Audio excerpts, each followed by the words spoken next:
Jo, jag tror det. Ja. Det tror jag, för de var väldigt stora. Men de kom ingenstans i den andra bedömningsfasen.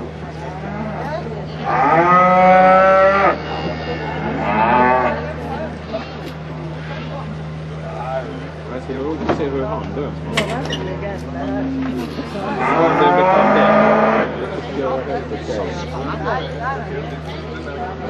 Vad han gör med de hårna.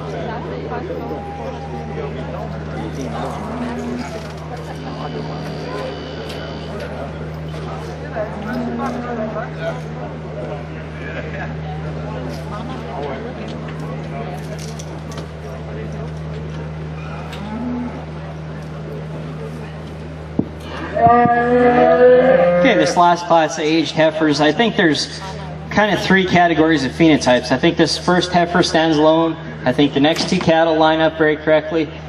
And then I think the next two cattle I think are very similar in their phenotype. I guess I like to use this polled female.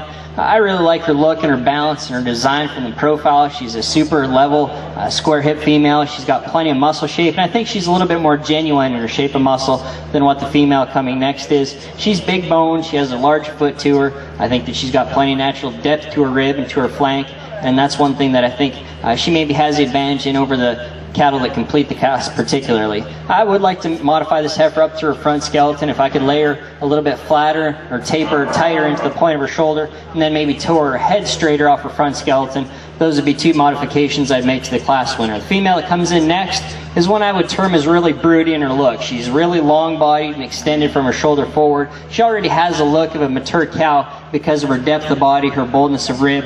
Just a very productive-looking female. I'm not convinced that she's quite as stout or as square in terms of muscle shape as what the class winner is, but by no means is she flat or narrow.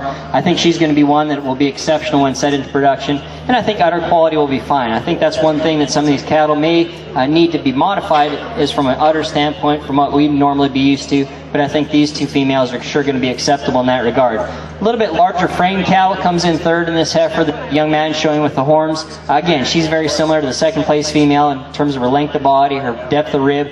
She just looks a little bit plainer from the profile to me. She's a little bit more down-headed, a little bit coarser, more open to the point of her shoulder, and then she, to me, is a little bit easier and weaker in her top, a little rougher in the way that she comes over her top into her hooks and to her pins.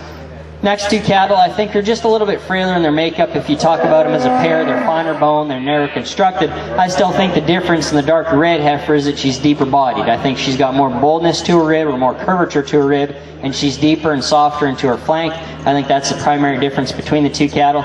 This dark red heifer in fourth just needs to be a little bit heavier structured, have more base width from end to end to compete with the cattle, particularly the top two females. Same can be said for the female that completes the class. I just like to see her a little bit wider and square, a little bit deeper body. But if you talk about her feminine character up front, she sure has that. She's really elegant fronted, up-headed, very attractive about her skull and her neck.